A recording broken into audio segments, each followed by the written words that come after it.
Because you told me he was suicidal. That's why I asked. Everybody's suicidal when they first go to prison. Everybody's suicidal. If you've never been to prison before, you've never been behind bars, everybody is suicidal. Then you get used to it.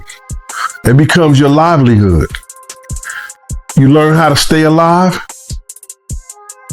You got a crust of bread in the corner to sleep in. Everything else is a blessing. But you knowing Diddy personally, do you think it's possible he might take his life?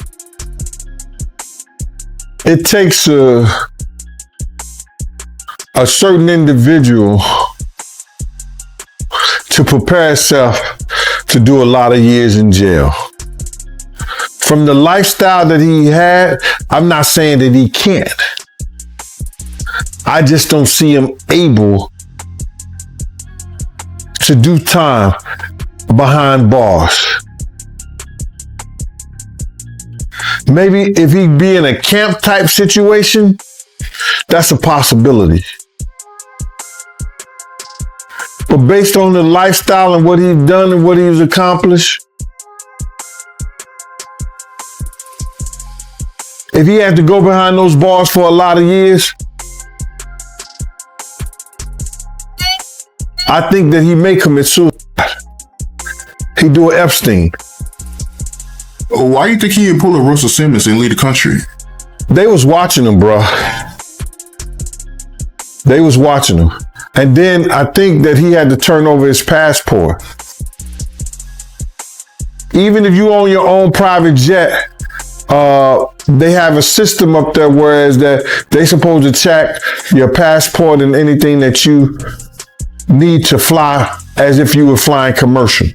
Girl, it's getting real bad for Diddy because now ex-prisoners, lawyers, and even wardens talking about how rough his time in jail gonna be. Like he already got jumped at the MDC and almost shanked. So yeah, there's a whole target on his back and they saying it's only gonna get worse because all the messed up stuff he did is catching up to him. And even when he gets out, life ain't gonna be sweet because the rules he gotta follow after release sound crazy. And if he slips even a little, he's heading right back behind bars. I mean, what this guy did is disgusting.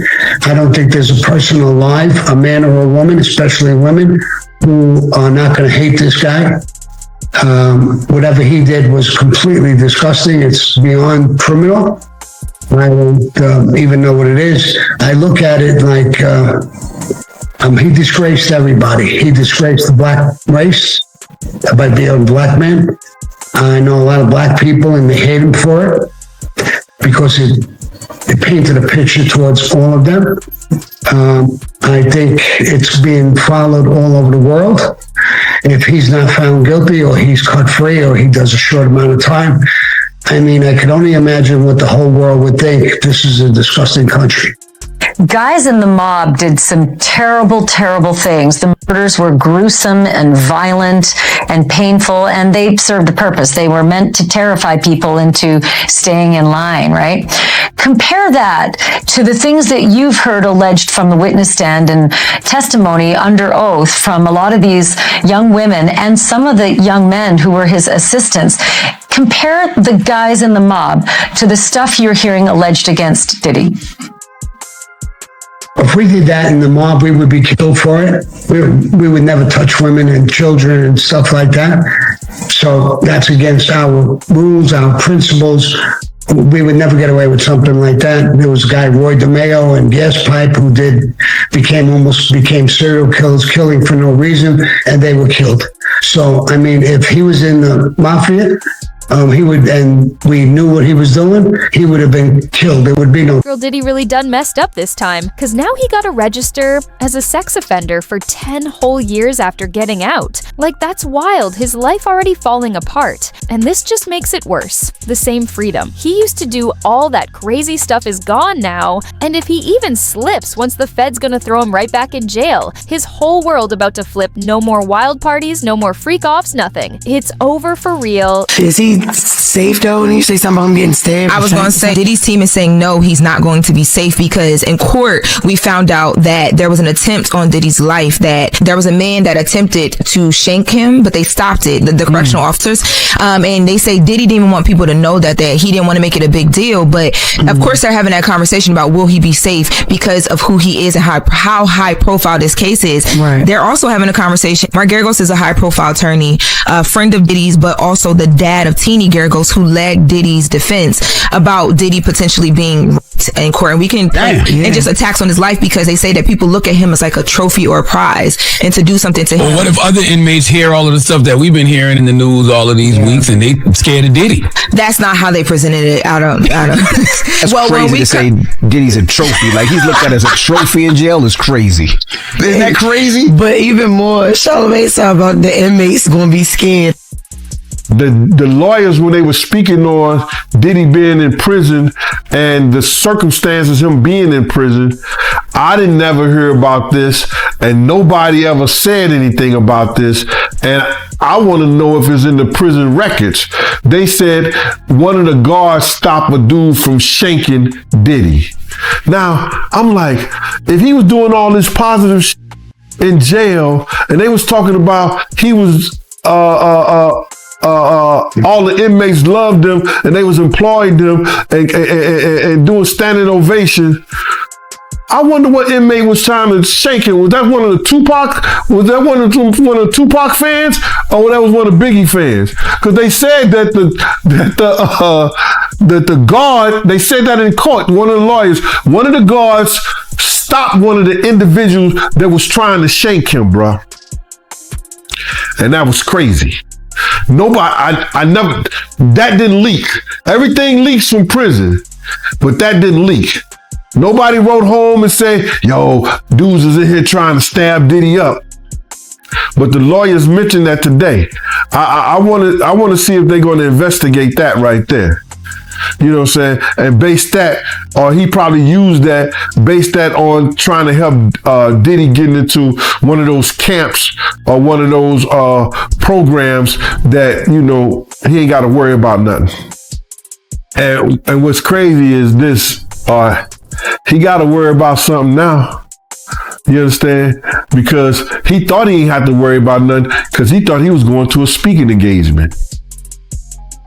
They was that bold enough to be setting up speaking engagements as if he was going to get out of jail. So Michael Franzese, that old mob guy, saying Diddy gonna have to use his money to stay alive in there, like buy friends or pay for protection. Because once the prison people decide where he's going, he's gonna need it bad. He's still got money left, so some inmate's gonna act all nice to him just to get close, while others might want to take him down for it. It's about to get real scary for him inside. Is this all pretty par for the course, pretty standard? Yeah, so look, a lot of these conditions sound pretty harsh, but they're pretty standard. Things, as you mentioned, like no contact with victims, also no contact with other criminals, no access to firearms, also unsupervised, or visits, drop-in visits from probation officers at any time, mandatory employment. So many of these are standard. But what I do think is notable is the addition of required treatment programs. And it's not just one, right? It is domestic violence, but also drug abuse and also mental health.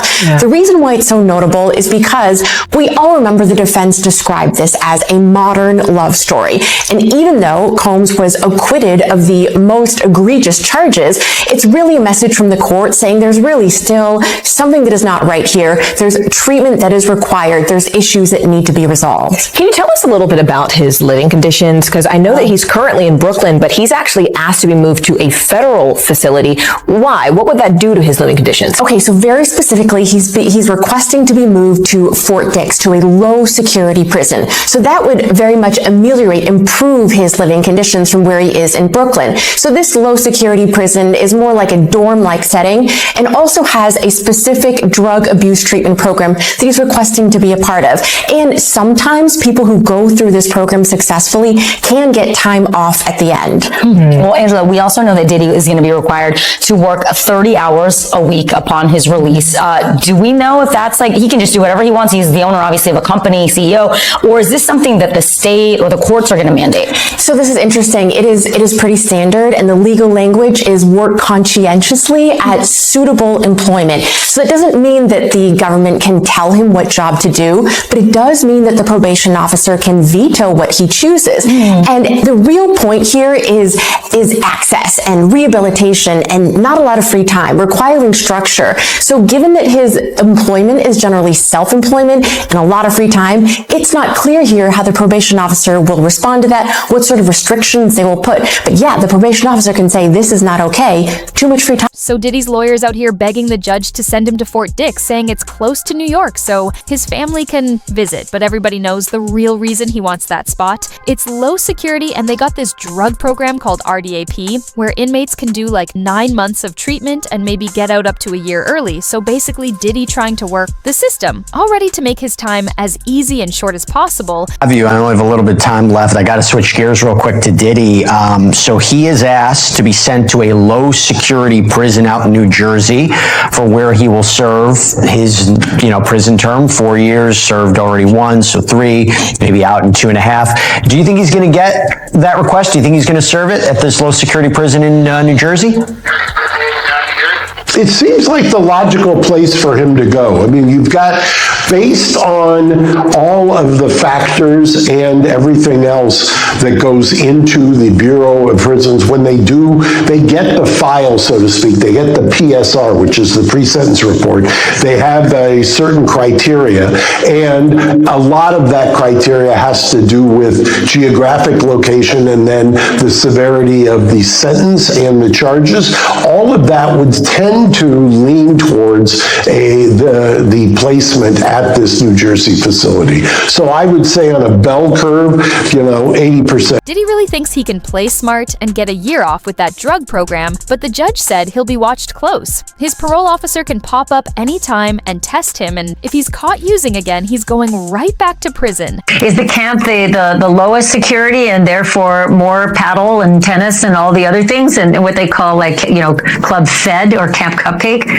Yeah, they moved me to a camp by accident at one point, and there's no fences or anything like that, and I wasn't there for too long because they realized they made a mistake and put me back in the medium security. But they tell you when you get there, listen, there's no fences. If you want to leave, you can leave, but when we catch you, we're going to add another 5 years onto your sentence. And while I was in that camp for 2 months, each month somebody ran away. I mean, they always try to do that.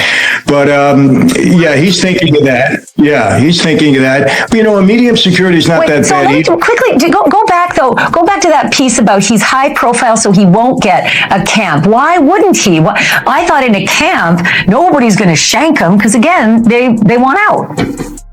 The overriding factor there, I believe, is he's a guy with a lot of money. And I'll tell you, this happened to me when I went in there because of the profile I had, because of the way they wrote me up. I had everybody and their brother inmate trying to do a deal with me when I got out, a business deal. They need money.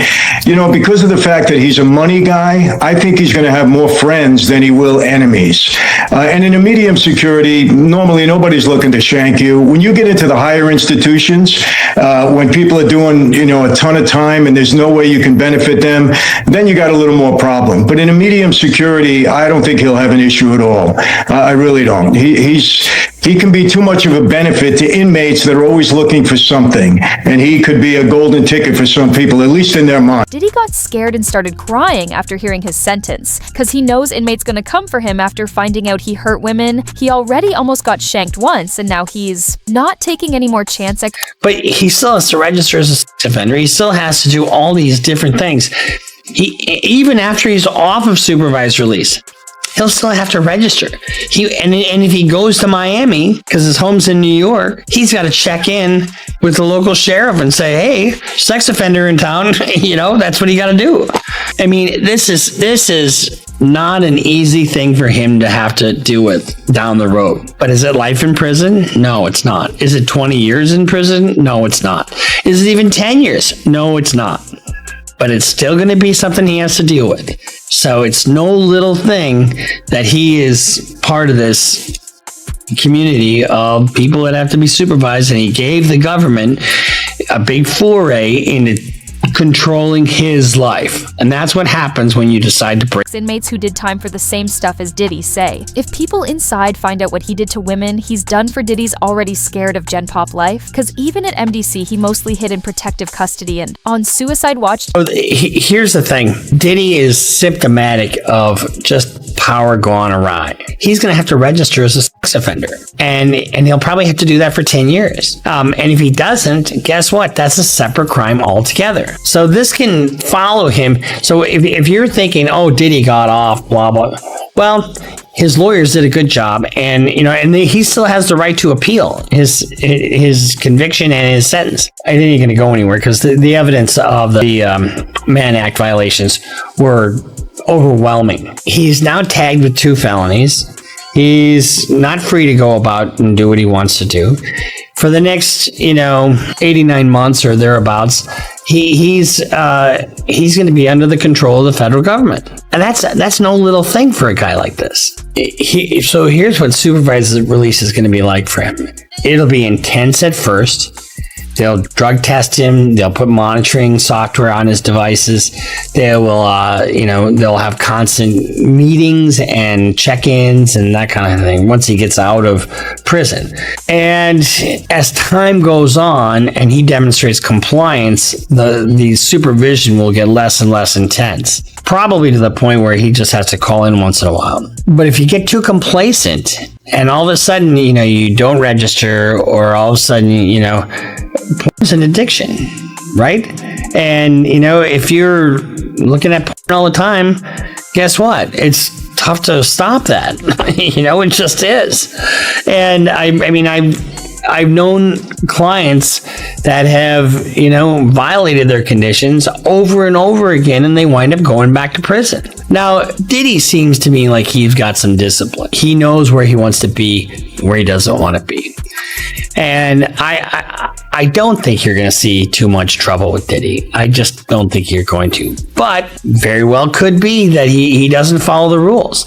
And, the first violation could be like 18 months. The second violation could be this, Or he could be demonstrating such good compliance that he gets off. Gene Deal, who used to work in prisons, said guys like Diddy never last long. Diddy only got to do about 2 years, but he's not built for it. He might even hurt himself if it gets too hard at his hearing. He looked rough. His hair was all white, and he lost a lot of weight.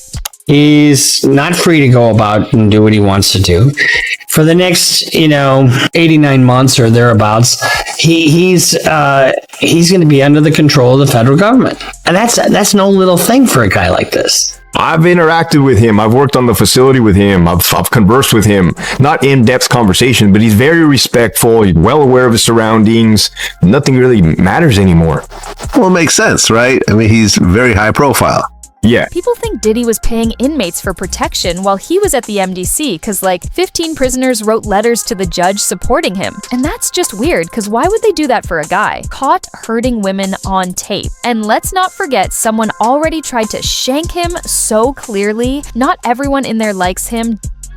Jesse Ventura was the star prosecution witness at Sean Combs' trial and wrote this to the judge, and I quote, "For 4 days in May, while 9 months pregnant with my son, I testified in front of a packed courtroom about the most traumatic and horrifying chapter in my life.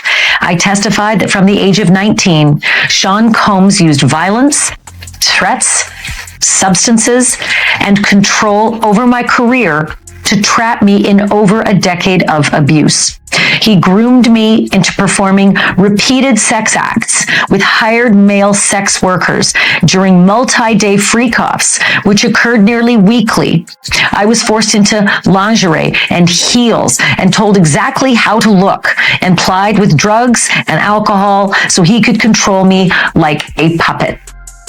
These events were degrading and disgusting, leaving me with infections, illnesses, and days of physical and emotional exhaustion before he demanded it all over again.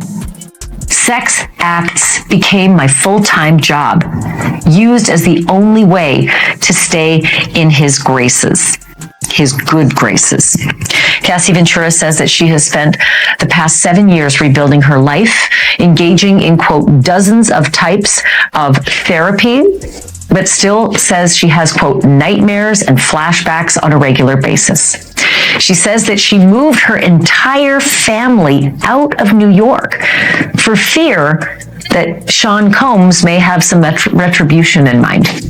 She told the judge that she hopes he pays for what he did, whether the jury believed her. Diddy got super lucky because he only got 50 months, which is way less than what he was supposed to get. And honestly, his fame probably helped him because, he didn't even get charged for the guns or drugs they found, and not even for the assaults he literally confessed to. And now Trump out here hinting he might even pardon him, what? Having $75 million at his disposal, isn't that by nature the exact thing that they're worried about? If you have this much money that you could make this thing, you could probably make people disappear if you really opted to. See, this is the thing. That'll just make more trouble. Why would he make more trouble now? He done already bought off and paid off everybody he possibly could. Have you looked at the indictment? He called some witnesses up to 54 times. Yeah, 200 and how many angels? 206, 200 something people. Yeah. He tried to reach out to the. What are you running, a telethon or a telemarketing agency?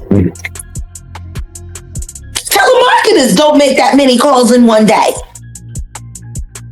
Or sometimes not even in a week, all depending on you was on that. You down for Diddy? How does that conversation start? Hey, what's up? I really feel bad about that last time I bashed you in the face with a Ciroc bottle. Look, we good?